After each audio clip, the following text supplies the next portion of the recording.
llegir-lo. Ho dic perquè no us desanimeu ara i penseu que això és una cosa... 2 hores. En 2 hores es fa una lectura real. Sí. Jo volia agrair-li molt aquestes paraules i la seva presència avui aquí. Evidentment també agrair a l'editor que insisteixi en la demència que suposa avui en dia ficar-se en el negoci editorial i a més tenir una línia obertament progressista, de fer assaig d'esquerres i en català, que és una cosa que evidentment està, com diria la 2, per a immenses minories. I evidentment agrair també a totes les persones que han volgut avui acostar-se fins aquí i acompanyar-nos en aquest acte. Doncs això mateix, que hagin volgut venir a compartir aquesta estona de reflexió al voltant d'una idea que jo trobo que és una idea amb molt més futur que passat, i de passat en té molt. El títol del llibre, com hauran vist les persones, diguem, amb més de perspicàcia, és un homenatge al llibre que tot just fa 50 anys va escriure en Joan Fuster, que és un home de lletres i un historiador valencià, que va escriure una obra cabdal que es deia Nosaltres els valencians, en el que suposava, en un moment molt difícil per fer aquell tipus d'obres, perquè l'any 62 a ningú se li escapa que era en ple franquisme, suposava una incitació intel·lectual a pensar el País Valencià com a tal i una crida a la mobilització de recursos i voluntats, diguem, per fer prendre consciència als valencians d'allò que eren i d'allò que podien ser. D'alguna manera, evidentment molt menys ambiciosa i més modesta, aquest llibre pren la forma d'aquell títol i pretén també fer això. Pretén que els federalistes d'avui en dia ens pensem, fem un esforç per pensar-nos, per trobar-nos, per veure allò que ens defineix, i pretén també fer una crida a una mobilització de recursos i de voluntats en un moment que crec que és especialment transcendent des del punt de vista de la història del nostre país i des del punt de vista també de la història d'Europa i segurament del món, com és normal, en el context de la crisi global que feia esment l'Antonio.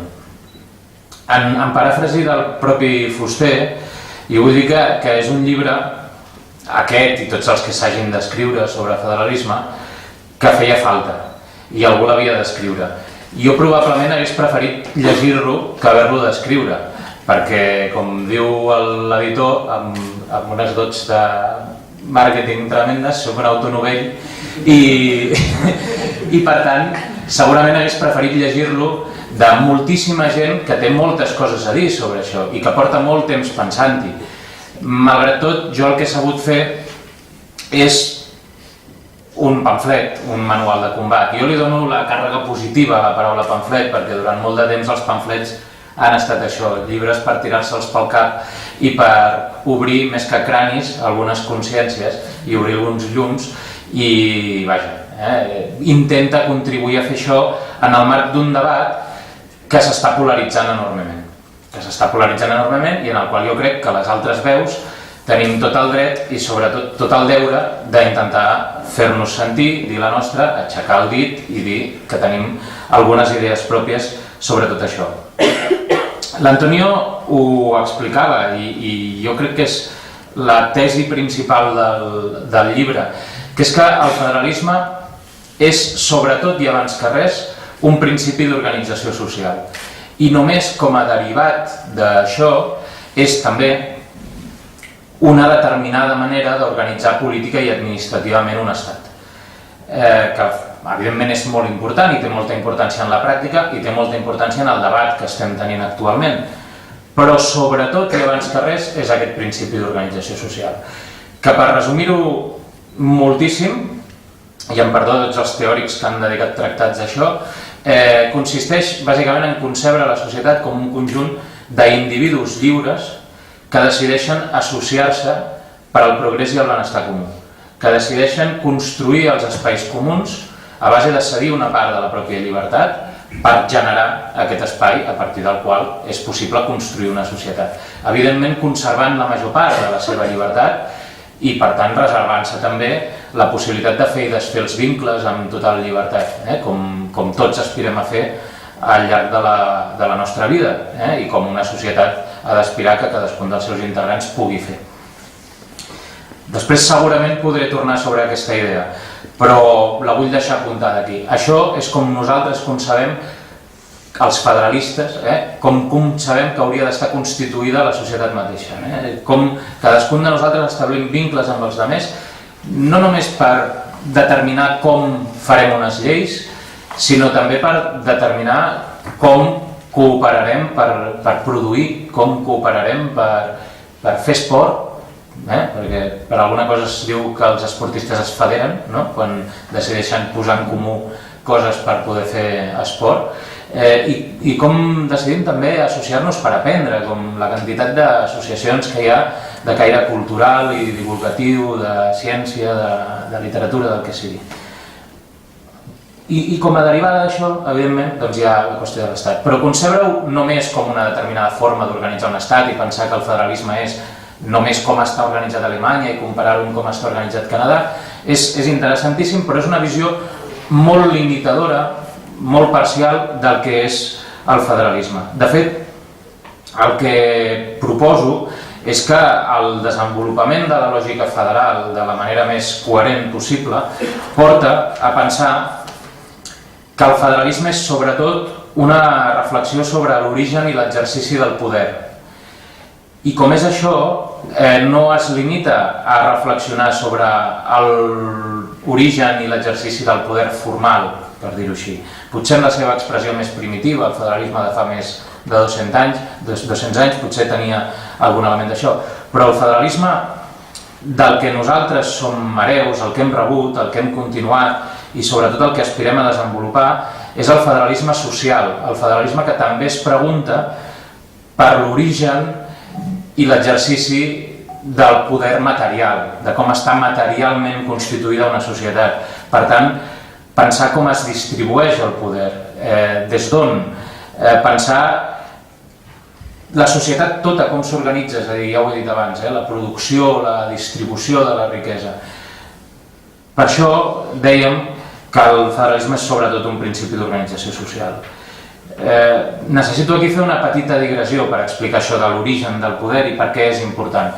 La faré tan breu com sàpiga i em perdonaran també els historiadors de la filosofia per fer-ho d'aquesta manera. Però, diguem, hi ha una llarguíssima tradició en el pensament polític que concep la política com una continuació de l'ordre natural. Això des d'Aristòtil, inclús abans, fins als pràcticament fa 2 o 3 segles, hi ha aquesta concepció de que el poder, diguem, tenia un origen natural, o bé en la natura mateixa, o bé alguns la transmutaven allò en la voluntat de Déu, no? I aleshores, evidentment, el poder així constituït no podia funcionar d'altra manera que sota el principi d'autoritat, de jerarquia, no? Si és una continuació de la natura o de la voluntat de Déu, doncs, evidentment, produeix aquest resultat.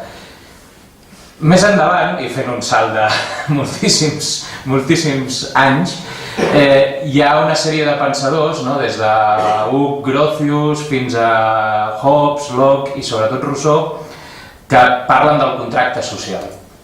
I diuen, bé, hi ha un estat de naturalesa en què les persones vivim així una mica sense normes i sense societat, evidentment una ficció, i fan una altra ficció que és dir, però hi ha un moment en què signem tots un contracte social encarnat en la Constitució i a partir d'aquí és possible conviure en societat. Aquest és un salt importantíssim, és un progrés enorme perquè situa la legitimitat i l'origen del poder en la raó humana, per tant posa les persones al centre de la legitimitat del poder. I al posar la raó humana posa la voluntat humana i per tant conté d'alguna manera un principi democràtic que molt evidentment va portar, junt amb altres reflexions, a un esclat de les llibertats en l'època de la Il·lustració, la Revolució Francesa, etc. Però aquesta digressió l'he hagut de fer per dir que per mi el federalisme és anar un pas més endavant d'aquesta ficció del contracte social.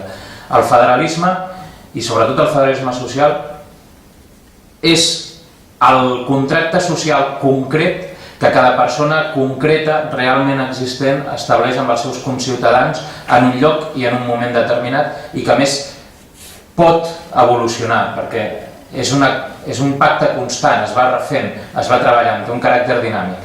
Per tant, cada generació viva, en la lògica federal, estableix els pactes que li permeten construir aquests espais comuns i construir una societat que els hi serveixi per funcionar, diguem, minimitzant el conflicte i maximitzant els espais de cooperació i de progrés i de benestar comú.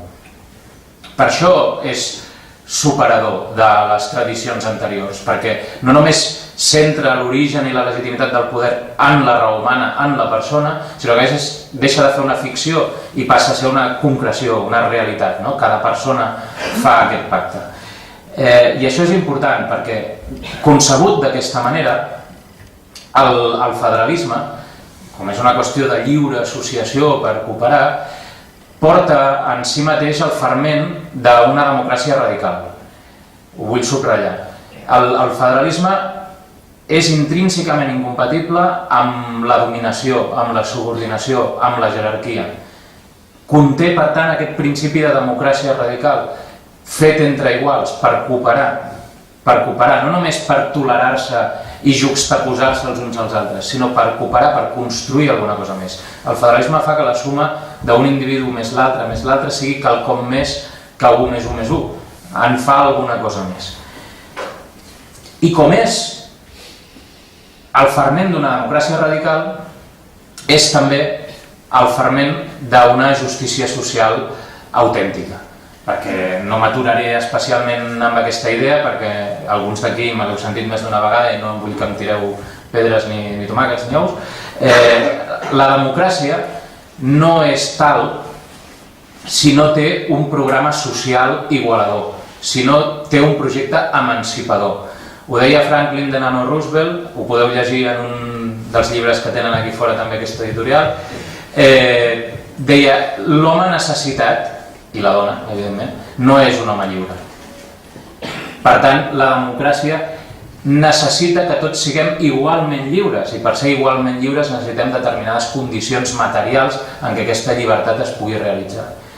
Ho deia també, i sé que és una cita que repeteixo, un polític del segle XIX francès, Léon Gambetta, que no era especialment radical, però que té una frase que val molt, que diu que allò que caracteritza més essencialment una democràcia no és el fet de reconèixer iguals, sinó el fet de crear-los.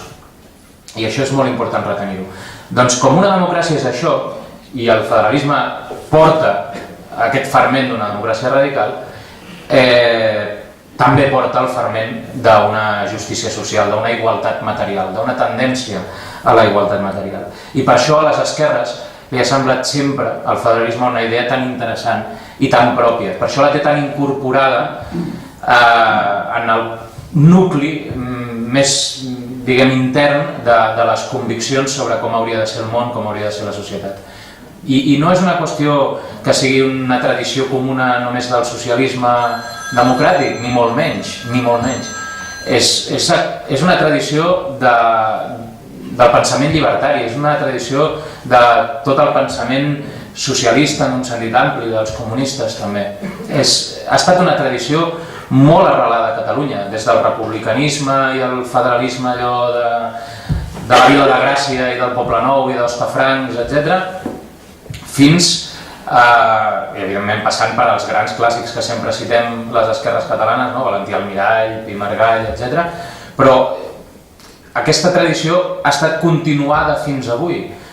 I jo després això ho voldré subratllar al final. Quan avui en els moviments socials sentim a parlar de l'economia social i cooperatives, quan sentim a parlar del procomú, de la defensa dels comuns, una cosa molt moderna que, si voleu, hi ha llibres també que en parlen, o sentim a parlar de democràcia distribuïda, en el fons s'està parlant d'aquesta idea del federalisme social. En el fons s'està parlant d'això. Perquè, fixeu-vos si no, democràcia distribuïda, quan el federalisme sempre ha dit que el poder és quelcom que es distribueix horitzontalment i de lo concret cap a lo general, legitimant en cada espai comú que es construeix, cada vegada més ampli, legitimant-ho en la llibertat de cadascú i en aquesta condició d'iguals que tenim cadascun dels ciutadans i ciutadanes. Per tant, com deia abans, té molt més futur que passat i de passat en té molt. És veritat que la discussió tècnica, acadèmica, sobre com han de ser els estats federals, a vegades ha portat a uns debats una mica desapassionats sobre aquestes coses. En el sentit de que qualsevol que escolti una tertúlia de ràdio entre catedràtics de dret constitucional i dret administratiu, amb tot el respecte del món, que parlin sobre el model comparat entre la República Federal de la Índia, diguem-ne, i Canadà, o Venezuela o Colòmbia, no sé què, pot acabar bastant marejat dels conceptes que sí s'ha de prendre un conyac, diguem-ne. Però és molt important, evidentment. La qüestió és que al costat d'aquest element racional que té el federalisme de manera molt evident, jo vull destacar que també hi ha aquest component emotiu que permet contraposar-lo amb l'emoció que existeix avui en dia a tota Europa de refugiar-se en la identitat, de refugiar-se en aquest nosaltres pretesament homogeni que formen els pobles d'Europa, etc. És una emoció, diguem-ne, no incompatible amb tenir sentiments d'identitat, de pertinença nacional a un lloc o un altre, però que sí que la viu d'una manera diferent, aquesta identitat. És a dir, és l'emoció de trobar en l'altre algú amb qui construir, algú amb qui formar alguna cosa nova. És, per tant, per dir-ho d'una forma potser excessivament literària, l'emoció de trobar-se en l'altre. És aquesta fraternitat de la que parlava en Joan Ramon, aquesta aspiració universalista que sempre ha tingut l'esquerra, internacionalista. És, en el fons, això que els llibertaris ho podrien formular si fossin llibertaris pragmàtics, no sé si n'hi ha d'això, dient, bueno, ja que hem de tenir un estat, com a mínim tinguem-ne només un, la pàtria dels humans, fem un estat plurinacional, i sapiguem no només conviure, no només suportar-nos, sinó posar això en valor i fer quelcom que sigui enriquidor per tots i per cadascun, i que no només, diguem-ne, reconegui la pluralitat, sinó que la fomenti, la visqui com quelcom que aporta molt més i que no és un problema, sinó que és una riquesa. És aquesta emoció de construir un nosaltres civil. També ho recordava l'Antonio en base al que hem escrit. Un nosaltres civil construït des de la diferència, però amb la intenció de ser iguals. És a dir, el federalisme, si busquem frases que el puguin resumir per col·locar-les en debats a la ràdio, ho dic perquè veig per aquí gent que potser ho haurà de fer aviat, el federalisme és el dret a la diferència sense diferència de drets. És a dir, cadascun dels ciutadans i les ciutadanes de la federació ha de poder tenir els mateixos drets de ciutadania, evidentment, però això no implica en absolut que un estat hagi de ser homogeni. No, un estat pot ser molt plural, inclús molt plural en la seva legislació, mantenint i reforçant aquesta idea de la igualtat entre els seus ciutadans i ciutadanes.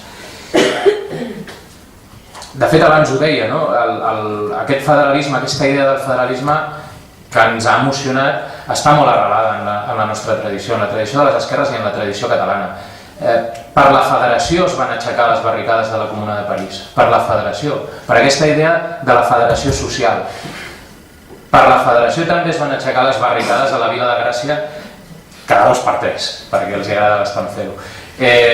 I si un agafa el tren, aquesta primera línia de tren que hi va haver a Catalunya entre Mataró i Barcelona, o en el sentit contrari, si aixeca la vista del mòbil i mira per la finestra, el que veu és el país federal, perquè el que veu són les cooperatives, el que veu són els casinos populars, com el casino de l'Aliança del Poble Nou, veu els ateneus, veu tot aquest teixit associatiu enorme, des de l'esportiu, el cultural, el cooperatiu, el de qualsevol tipus, veu com la gent s'associa i es federa. Ho veu contínuament, inclús si m'apureu, per projectar-ho cap al futur i no només cap al passat, veu el país federal no només del segle XIX i del XX, sinó que veu el país federal d'ara, el de la plataforma d'afectats per la hipoteca, gent que es federa, que es dona suport mutu per afrontar situacions molt complexes. Veu moltíssims exemples actuals de gent que està treballant, des de les auditories del deute fins a la gent que està treballant en temes de renda bàsica de ciutadania. Veu els federats d'avui en dia, que entronquen amb la tradició de la Federació Obrera de Molins de Rei, que és un edifici que es va construir l'any 15 perquè el moviment obrer es va entestar en tenir un lloc on trobar-se, federar-se, associar-se, treballar per cooperar i per construir el comú. Per tant, insisteixo, l'element racional del federalisme al costat d'aquest element amb motiu de trobar l'altre, construir amb l'altre i fer-se més forts amb l'altre, front als autèntics problemes de sobirania que tenim avui en dia, que són sobretot els problemes que enfronten la sobirania dels ciutadans front a les imposicions de les elits que governen els mercats financers i que ens imposen la seva agenda política, perquè aquesta és la principal contradicció de sobirania que existeix avui en dia, que no menys té les altres, que n'hi pot haver i existeixen, hi ha conflictes, però la principal, la que més radicalment ens nega la democràcia, la nostra capacitat de decidir, és aquesta que us acabo d'esmentar.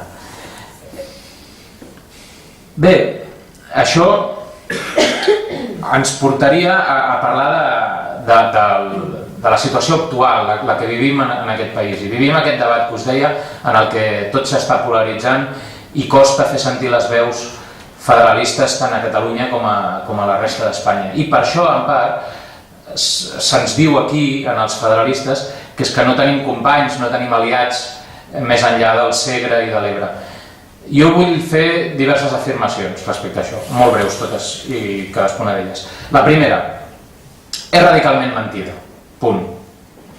Ja està. Hi ha federalistes arreu d'Europa, hi ha federalistes arreu del món i evidentment hi ha federalistes arreu d'Espanya. Alguns que ho són molt convençuts i que ho declaren, i us anuncio que en les properes setmanes en veurem, i en veurem de destacats, i fent un esforç per fer-se sentir també allà on la caverna mediàtica els hi vol tapar la boca i els hi vol posar la mordassa. I ens haurem de fer sentir i ajudar a fer-los sentir també en els d'allà, aquí, perquè aquí també hi ha una caverna mediàtica, configurada per algun d'aquests diaris gratuïts més venuts de Catalunya i per alguna altra tertúlia matinera en la que per moltes dotzenes de tertulians que hi posin sempre estan tots molt d'acord entre ells i no hi ha manera que se'n senti algú que discrepa. En aquest debat s'ha assenyalat, jo tinc la tesi de que s'ha creat una bombolla sobiranista. És a dir, jo respecto molt la gent que és independentista o ha estat sempre i que a més estaria disposat a passar pel que fos per veure una Catalunya independent. A mi em sembla que és una opció política legítima, evidentment susceptible de crítica, com totes les altres, encara que ara sembli gairebé impossible de fer sense que et titllin de botifler, no sé, de qualsevol cosa, d'espanyol, que ho diuen com si fos un... Però una cosa és això i l'altra és la bombolla sobiranista que s'ha creat al voltant d'una sèrie de no arguments, perquè no apel·len a la raó i per tant no són arguments, són eslògans o són altres coses, però no són arguments. Mireu, en l'origen de la crisi que estem vivint actualment té molt a veure, això que assenyalava l'Antonio i que intento apuntar al llibre, que és aquesta mena de pensament positiu obligatori que està molt arrelat en la cultura d'empresa nord-americana. Tot anirà bé, si penses que anirà bé, tot ha de venir. Inclús s'escriuen llibres que trobareu a les seccions d'autoajuda i que us recomano passar de llarg, evidentment. S'escriuen llibres d'aquest tipus, de si tu penses molt que has d'aconseguir una feina, aquesta feina vindrà, i si no, en el fons és culpa teva, perquè no ets prou optimista. Al tanto amb això, perquè va portar a que aquella bombolla de les hipoteques, subprime i tot això, que ja no ens en recordem, però que és l'origen de tots els mals que tenim ara, juntament amb moltes coses de mala gestió, però és un dels orígens més clars, va portar a que fos pràcticament impossible qüestionar aquella dinàmica econòmica. El pobre desgraciat de Wall Street que se li acudia pensar 2 segons i dir, escolta, vols dir que aquestes cases del sud del Mississippi seguiran pujant cada any de preu d'aquesta manera? Aquest el feien fora a patades. El feien fora a patades perquè no enxafa guitarres, perquè intentava punxar la bombolla aquesta. I aquí ens trobem amb una dinàmica molt semblant, en la que quan tu li preguntes a qualsevol convençut de la independència què passarà amb la qüestió de la pertinença a la Unió Europea, què passarà amb la qüestió de les pensions, Déu-nos en guard d'entrar en la qüestió dels arguments de la por. No, És simplement com quan un va operar-se la melsa, per exemple, i signa un consentiment informat. Escolta, hem de poder qüestionar o debatre aquestes qüestions d'ordre pràctic, perquè la gent ha de saber, si li demanes que t'acompanyi en un camí, ha de saber quines pedres hi ha pel camí i cap on va també aquest camí. Quan fas qualsevol d'aquests exercicis de matís, de dubte, de preguntar quelcom, la resposta gairebé sempre és la mateixa.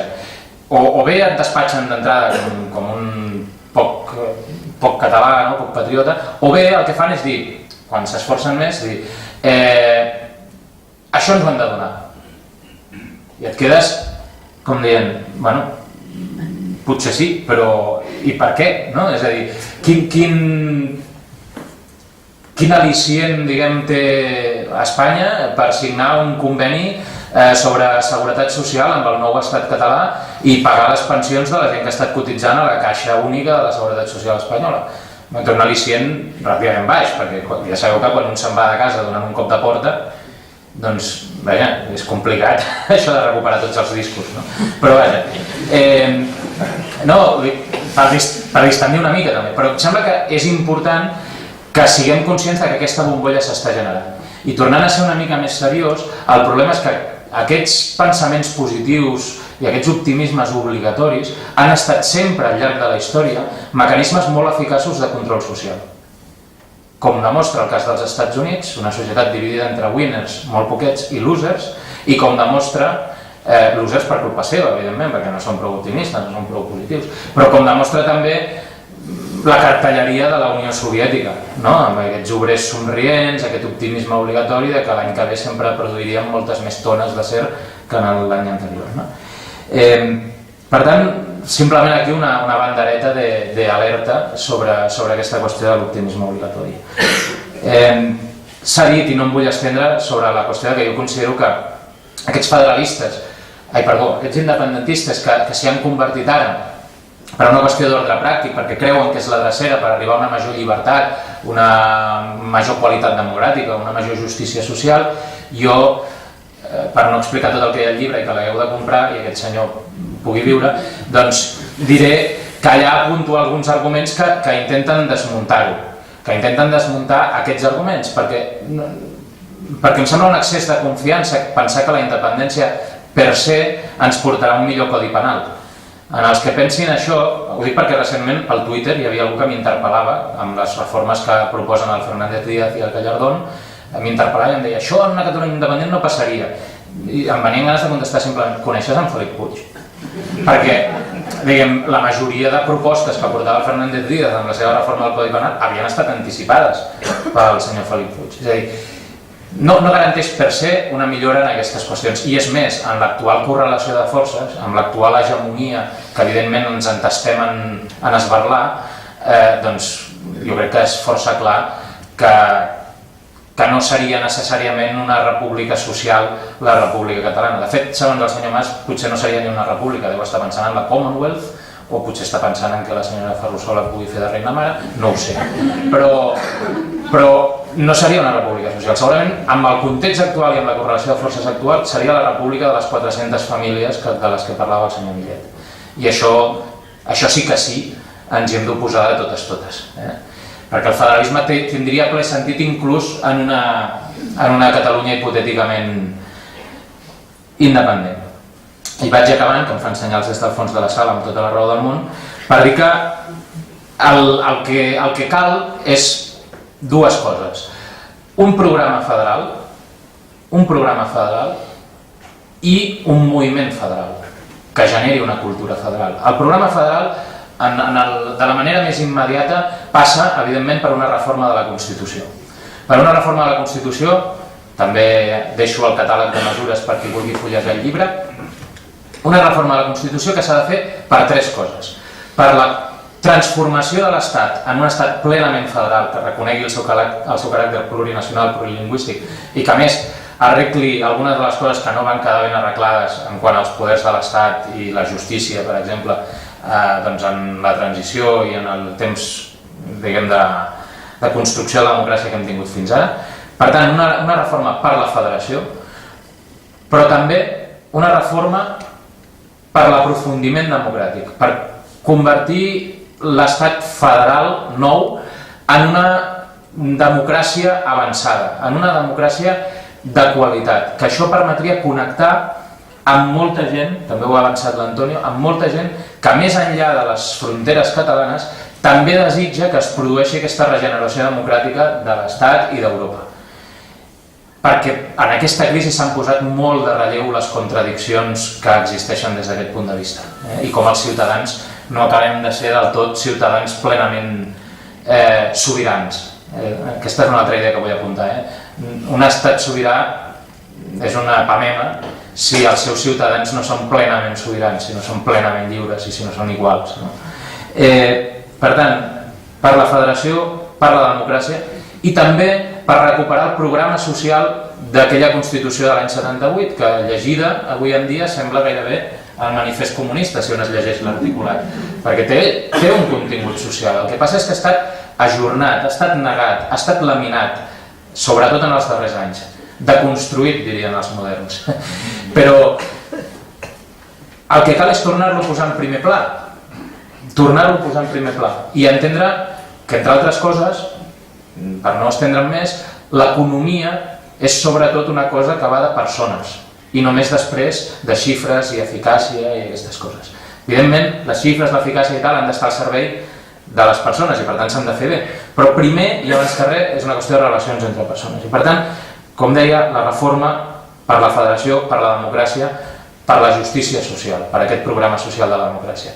Veieu com lligo amb el que deia abans, que el federalisme era el ferment d'una radicalitat democràtica i de la justícia social, i jo crec que hem d'explicar el federalisme aquí i a la resta d'Espanya com una palanca per a aquesta regeneració democràtica, com una palanca per tornar a posar en primer pla el programa social de la democràcia. Per tant, per construir no només una democràcia avançada, com deia abans, sinó una democràcia social avançada. Aquella que segurament es somiava a l'any 78 quan es feia el text i aquella que no hem acabat mai de construir i que ara cal posar-s'hi amb molta força. I en aquest camí estic convençut que trobarem aliats. Trobarem aliats perquè alguns ja són ara federalistes, perquè alguns, si els expliquem el federalisme i que el federalisme és això, descobriran que ho són, de federalistes. De fet, alguns segurament descobriran que ja estan portant a la pràctica la idea federal amb les moltes lluites socials que també hi ha a la resta de l'Estat, perquè a la resta de l'Estat també hi ha molta gent que està lluitant contra les retallades, contra l'austeritat, etc. I trobarem aliats per constituir aquest moviment federal, aquest moviment federalista que necessita el programa federal per dur-se a terme. I mireu, d'una forma transversal, és a dir, el federalisme hi cap tothom, inclús la gent que no és progressista, perquè pot haver-hi gent que estigui convençuda que el federalisme articula millor la pluralitat, la complexitat i en el fons, malgrat el caràcter dinàmic, és més estable. I hem de recollir tots els suports. També els suports del conjunt de l'esquerra de l'Estat. I ho hem de fer apel·lant a aquesta idea de regeneració. I també sabent apel·lar al sentit pràctic, perquè mireu, ho dic així, si l'independentisme no li ha fet ni un fàstic a la gent que en els darrers mesos, o inclús potser en els darrers 2 anys, s'ha convertit a la causa per raons d'ordre pràctic, com estem parlant de política i no d'un concurs de coherència, els federalistes també ens haurien de valdre les persones que ara arribin a la convicció de que el federalisme és una millor solució que altres possibles. I per tant no hem de demanar certificats de puresa federalista a ningú que arribi a la causa, sinó al revés, amb els braços ben oberts, acollir a tothom. I jo soc optimista perquè penso que el futur serà federal, que ens hi porta irremediablement el fet que les nostres societats són cada vegada més complexes, cada vegada més plurals, cada vegada més interdependents, i que al final espero que per l'acció de moltes persones que estem explicant la idea federal, però al final pel seu propi pes, moltíssima gent veurà que la solució federal és la millor manera d'articular aquestes societats creixentment plurals i complexes i que avancen a passos cada vegada més veloços. I com deia abans, pensem que tots aquests debats que està havent-hi, els debats diguem, més avançats en els moviments socials i que els hi posen 1000 noms diferents a les idees que defensen, des del procomú a la democràcia distribuïda, etc., tots en el fons van en aquesta mateixa direcció en la que ja empenyien Valentí Almirall, Pi Margall, Proudhon i tanta gent que s'han alçat en algun moment o en un altre per la idea de la federació i de la federació social, de la democràcia radical en el fons. Jo el que convido a fer amb aquest llibre que es pot llançar, no?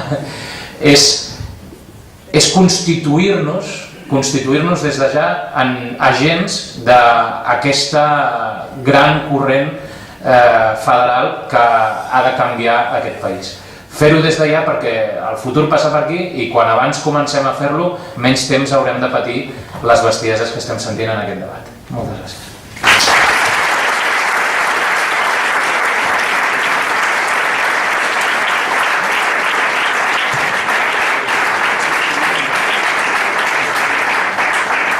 Doncs moltes gràcies a tots plegats, moltes gràcies Antonio, moltes gràcies Ferran pel llibre, per la teva exposició també i per haver-nos recordat que tots tenim algun disco a casa d'alguna exnòvia. Potser la solució està en crear l'espai comú perquè tots els que tenim discos d'exnòvies els compartim. I bueno, em donen molt d'èmfasi en que aquest llibre és un llibre perquè circuli, per deixar-lo i tal. Si a sobre, abans que circuli, el llegiu, també és un detall. I res més, moltíssimes gràcies a tots plegats.